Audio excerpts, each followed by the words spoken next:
ಅರ್ಚಕರೇ, ಇವಳು ನನ್ನ ಮಗಳು ಭಾವನಾ ಅಂತ. ಇವಳಿಗೆ ಕಂಕಣ ಬಲನೇ ಕೂಡ್ ಬರ್ತಾ ಇಲ್ಲ. ಅದಕ್ಕೆ ಇವಳು ಜಾತಕದಲ್ಲಿರೋ ದೋಷಕ್ಕೆ ಏನಾದ್ರೂ ಪೂಜೆ ಮಾಡಿಸ್ಬೇಕಾಗಿತ್ತು. ಈಗ ಯಾಕಮ್ಮ ಇದೆಲ್ಲ? ಸುಮ್ಮನಿರು. ಹೇಗಮ್ಮ ಸುಮ್ನಿರಕ್ಕಾಗತ್ತೆ? ಎಲ್ಲ ಹೆಣ್ಮಕ್ಳು ಮದ್ವೆ ಆಗ್ತಿರುವಾಗ ನೀನೊಬ್ಳು ಹೀಗಿರೋದನ್ನ ನೋಡಕ್ಕಾಗತ್ತಾ? ನಾನು ನಿಂಗೆ ಎಷ್ಟು ಸಲ ಹೇಳಿದ್ದೀನಿ, ನೀನು ಅರ್ಥನೇ ಮಾಡ್ಕೋತಿಲ್ಲ. ನನಗೆ ಈ ಮದ್ವೆ ಎಲ್ಲ ಬೇಡಮ್ಮ. ಭಾವನಾ ಮಗಳೇ, ನೀನ್ ಈ ಪರಿಸ್ಥಿತಿನಲ್ಲಿ ಯೋಚನೆ ಮಾಡಿ ಹೇಳ್ತಾ ಇದೀಯ. ಆದ್ರೆ ನಾವು ನಿನ್ನ ಭವಿಷ್ಯದ ಬಗ್ಗೆ ಯೋಚನೆ ಮಾಡ್ತಾ ಇದ್ದೀವಮ್ಮ. ಒಂದು ವಯಸ್ಸಾದ್ಮೇಲೆ ಜೊತೆಗೆ ಬಾಳ ಸಂಗಾತಿ ಬೇಕಾಗ್ತಾರಮ್ಮ. ಅಪ್ಪ ಬೇಡ ಅನ್ಬೇಡ.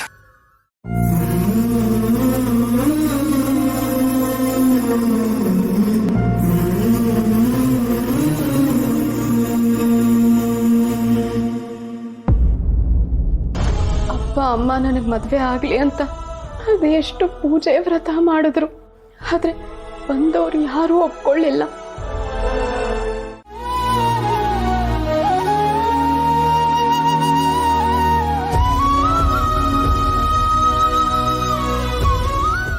ಭಾವನಾ, ಏನಾಯ್ತು ಮಗಳೇ? ಯಾರಾದ್ರೂ ಏನಾದ್ರು ಅಂದ್ರ? ಆಫೀಸ್ನಲ್ಲಿ ಏನಾದ್ರು ಆಯ್ತಾ? ನೀನು ಏನು ಹೇಳ್ದೆ ಹಿಂಗ ಅಳ್ತಾ ಇದ್ರೆ ನನಗೆ ಹೇಗ್ ಗೊತ್ತಾಗ್ಬೇಕು? ಏನಾಯ್ತು? ಅಪ್ಪ,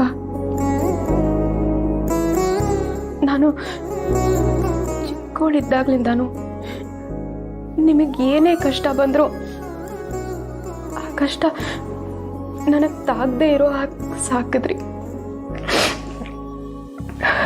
ಪ್ರೀತಿಯಿಂದ ಬೆಳೆಸಿದ್ರಿ, ಯಾವಾಗ್ಲೂ ನನ್ನ ಖುಷಿನೇ ಬಯಸಿದ್ರಿ. ಆದ್ರೆ ನಾನು ಅದರ ಪ್ರತಿಯಾಗಿ ಏನೂ ಮಾಡಕ್ಕಾಗ್ಲಿಲ್ಲ.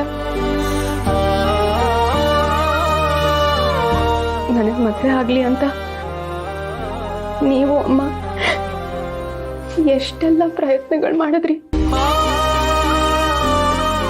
ಯಾರ್ಯಾರ ಕೈಯಲ್ಲೂ ಏನೇನೋ ಅನ್ಸ್ಕೊಂಡ್ರಿ. ಕಡೆ ಪಕ್ಷ ನನಗೆ ಮದುವೆ ಆಗಿ ಜನರು ಆಡ್ಕೊಳ್ಳೋ ಮಾತುಗಳಿಂದಾನು ನಿಮ್ಮನ್ನು ತಪ್ಸಕ್ಕಾಗ್ಲಿಲ್ಲ. ನಾನು ನಿಮಗೆ ತುಂಬಾ ನೋವು ಕೊಟ್ಟಿದ್ದೀನಿ. ಈ ಪಾಪಿ ಮಗಳನ್ನ ನೀವು ಕ್ಷಮಿಸ್ತೀರಾ ಅಲ್ವಾ? ಎಂತ ಮಾತು ಅಂತ ಆಡ್ತೀಯ ಮಗಳೇ? ಎಂತ ಮಾತಂತ ಆಡ್ತೀಯಮ್ಮ? ನೋಡು ಮಗಳೇ, ಕೊಟ್ಟು ಪ್ರೀತಿಗೆ ಪ್ರತಿಯಾಗಿ ಏನಾದ್ರೂ ಬಯಸಿದ್ರೆ ಅದು ಪ್ರೀತಿ ಆಗಲ್ಲ, ವ್ಯವಹಾರ ಆಗತ್ತೆ. ಅಪ್ಪ ಮಕ್ಕಳ ಪ್ರೀತಿ ವ್ಯವಹಾರವನ್ನು ಮೀರಿದಂಥದ್ದು. ಸಂಬಂಧ ಅನ್ನೋದು ದೊಡ್ಡದಮ್ಮ. ನೋಡು, ನಾವು ಮಾಡಿದ ಪುಣ್ಯದ ಫಲ ಮಕ್ಕಳು ಅಂತಾರೆ. ನೀನ್ ಪಾಪಿ ಹೇಗಾಗ್ತೀಯಾ? ನಾನು ಹೆತ್ತಿದ್ದೀನಿ, ನನ್ನ ಮಗಳು ಅನ್ನೋ ಕಾರಣಕ್ಕೆ ನಿನ್ನ ಮದುವೆ ಆಗುವಂತ ನಾನು ಹೇಳ್ತಾ ಇಲ್ಲ ಭಾವನಾ. ಎಲ್ಲ ಹೆಣ್ಮಕ್ಳಾಗೆ ಮದುವೆ ಆಗಿ ಮಕ್ಕಳು, ಮನೆ, ಕುಟುಂಬ ಇದನ್ನೆಲ್ಲ ಅನುಭವಿಸ್ಲಿ, ಸಂತೋಷವಾಗಿರ್ಲಿ ಅನ್ನೋ ಒಂದೇ ಒಂದು ಕಾರಣಕ್ಕಾಗಿ ಮದುವೆ ಆಗುವಂತ ಹೇಳ್ತಾ ಇದ್ದೀನಿ. ಏನೋ ವಿಷಯಗಳಿಗೆ ನಿನ್ನ ಜೀವನದಲ್ಲಿ ಕೆಲವು ಘಟನೆಗಳು ನಡೆದೋಯ್ತು. ಇವತ್ತೆಲ್ಲ ನಾಳೆ ಮದುವೆ ಆಗೇ ಆಗುತ್ತೆ. ಒಂದು ಹೆಣ್ಣು ಒಂದ ಮೇಲೆ ಒಂದು ಗಂಡು ಇದ್ದೇ ಇರುತ್ತೆ. ಆದ್ರೆ ನೀನು ಯಾವತ್ತೂ ನನಗೆ ಹೊರೆ ಆಗಿಲ್ಲ. ಯಾವ ಗಂಡು ಮಕ್ಕಳಿಗಿಂತ ನೀನು ಯಾವುದ್ರಲ್ಲಿ ಕಮ್ಮಿ ಇದೆಯಾ? ತಬ್ಲಿ ಮಗುಗೆ ತಾಯಿ ಆಗೋ ಧೈರ್ಯ ತೋರಿಸಿದ್ಯಾ? ಈ ಅಪ್ಪ ಕಷ್ಟದಲ್ಲಿದ್ದಾಗ ಯೋಗ್ಯತಾನುಸಾರ ಹೆಗಲ್ ಕೊಟ್ಟಿದ್ಯಾ? ಬುದ್ಧಿ ಪೂಜೆನೂ ಆಗೋಗಿತ್ತು. ಇನ್ನೇನು ಮನೆ ಕಟ್ಸ್ಬೇಕು ಅನ್ನೋಷ್ಟರಲ್ಲಿ ದುಡ್ಡೇ ಎತ್ಬಿಟ್ರಲ್ಲ. ಆ ಮೇಸ್ತ್ರಿ ಬೇರೆ ದುಡ್ಡು ಕೇಳ್ತಿದ್ದಾನೆ. ಏನು ಹೇಳೋದು ಅವನಿಗೆ? ರೀ, ಎಷ್ಟು ದಿನದಿಂದ ಹೀಗೆ ಹೇಳಿದ್ದನ್ನೇ ಹೇಳ್ತಾನೇ ಇದ್ದೀರಾ. ಆ ದುಡ್ಡು ಯಾರು ತಗೊಂಡೋದ್ರು ಎಲ್ಲಿ ಹೋಯ್ತು ಅನ್ನೋದು ನಮ್ಗೆ ಇನ್ನೂ ಗೊತ್ತೇ ಆಗಿಲ್ಲ. ಬಿಡ್ರಿ, ಸ್ವಲ್ಪ ನಿಧಾನಕ್ಕೆ ಮನೆ ಕಟ್ಟಿದ್ರಾಯ್ತು. ಏನೀಗ? ಗುದ್ಲಿ ಪೂಜೆ ಆದ್ಮೇಲೆ ಕೆಲಸ ನಿಲ್ಲಿಸಬಾರ್ದು, ಅದು ದೊಡ್ಡ ಅಪಶಕನ, ಗೊತ್ತಾ? ಈ ರೀತಿ ಆಲೋಚನೆಗಳೇ ದೊಡ್ಡ ಅಪಶಕನ. ಏನಂದೆ? ಏನಿಲ್ಲ, ಅಪಶಕನ ಅಂದ್ರಿ ಸರಿ. ಈಗ ದುಡ್ಡೆಲ್ಲಿಂದ ತರೋಣ? ಏನು ಮಾಡೋದು? ಅಪ್ಪ ಅಮ್ಮನ ಕೇಳಲ್ಲ. ಅವ್ರು ಕಟ್ಟಬೇಕು ಅಂದ್ಕೊಂಡಿರೋ ಮನೆನೇ ಕಟ್ಟಕ್ಕಾಗ್ತಿಲ್ಲ. ಇನ್ನು ನನಗೆ ಎಲ್ಲಿಂದ ಕೊಡ್ತಾರೆ?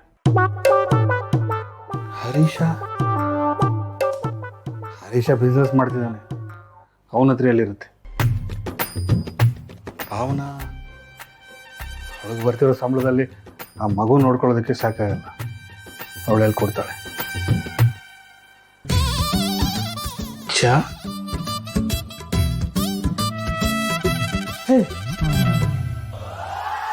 ಜಾಹ್ನವಿ ಗಂಡನ ಹತ್ರ ನಾವು ಮನೆ ಕಟ್ಸ್ಬೇಕು ಅಂತ ದುಡ್ಡು ಕೇಳವಲ್ಲ. ಏನ್ ಮಾತು ಅಂತ ಆಡ್ತಿದ್ದೀರಿ? ನಮ್ಮ ಮನೆ ಹೆಣ್ಮಗುನ ಅವರಿಗೆ ಮದುವೆ ಮಾಡ್ಕೊಟ್ಟಿದೀವಿ. ಅವ್ರ ಹತ್ರ ಹೋಗಿ ದುಡ್ಡು ಕೇಳಿದ್ರೆ ಏನ್ ಚೆನ್ನಾಗಿರುತ್ತೆ? ನಮ್ಮ ಬಗ್ಗೆ ಏನ್ ಅನ್ಕೊಳ್ಳೋದಿಲ್ಲ ಅವರು. ಏನು ಅನ್ಕೋತಾರೆ? ಅವ್ರ ಹತ್ರ ಬೆಟ್ಟದಷ್ಟು ದುಡ್ಡಿದೆ, ಒಂದು ಸಾಸಿವೆಗಳು ಕೊಟ್ರೆ ಏನು ಕೊರತೆ ಆಗಲ್ಲ, ಏನು ಅನ್ಕೊಳ್ಳಲ್ಲ. ಏನೋ ರೀ, ನನಗೇನೋ ಇದು ಸರಿ ಅನಿಸ್ತಾ ಇಲ್ಲ. ಇಷ್ಟಕ್ಕೂ ಒಂದ್ 4 ವರ್ಷ ಲೇಟಾಗಿ ಮನೆ ಕಟ್ಟಿದ್ರೆ ಮುಳುಗೋಗಂಥದ್ದು ಏನಿದೆ? ಅದೆಲ್ಲ ಬೇಡ ರೀ, ಫಸ್ಟ್ ಹರೀಶ್ ಕರೀರಿ. ಏನಾಗ್ಬೇಕು ಅಂತ ಹೇಳಿ? ರೀ ನಿಮ್ಗೆ ಗೊತ್ತಾಗಲ್ಲ ರೀ, ಫಸ್ಟ್ ಹರೀಶ್ ಕರೀರಿ ರೀ. ಹರೀಶಾ, ಹರಿ ಏನ್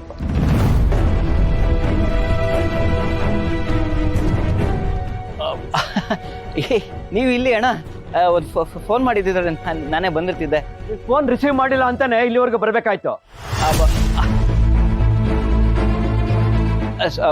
ಸ್ವಿಚ್ ಆಫ್ ಆಗಿಬಿಟ್ಟಿತ್ತು ಫೋನು, ಚಾರ್ಜ್ಗೆ ಹಾಕಿಟ್ಟಿದ್ದೀನಿ. ಅಪ್ಪ ನನ್ಗೆ ಗೊತ್ತಿರೋರು, ನಾನು ಮಾತಾಡ್ಸ್ಕೊಂಡ್ ಬಂದ್ಬಿಡ್ತೀನಿ. 1 ನಿಮಿಷ. ಹಾಂ, ಬನ್ನಿ ಬನ್ನಿ, ಗಾಬರಿ ಆಗ್ಬಿಡಿ, ಒಳಗೆ ಹೋಗಿರಿ, ನಾನು ಬರ್ತೀನಿ. ಬನ್ನಿ. ಹುಷಾರಪ್ಪ. ಹಾಂ.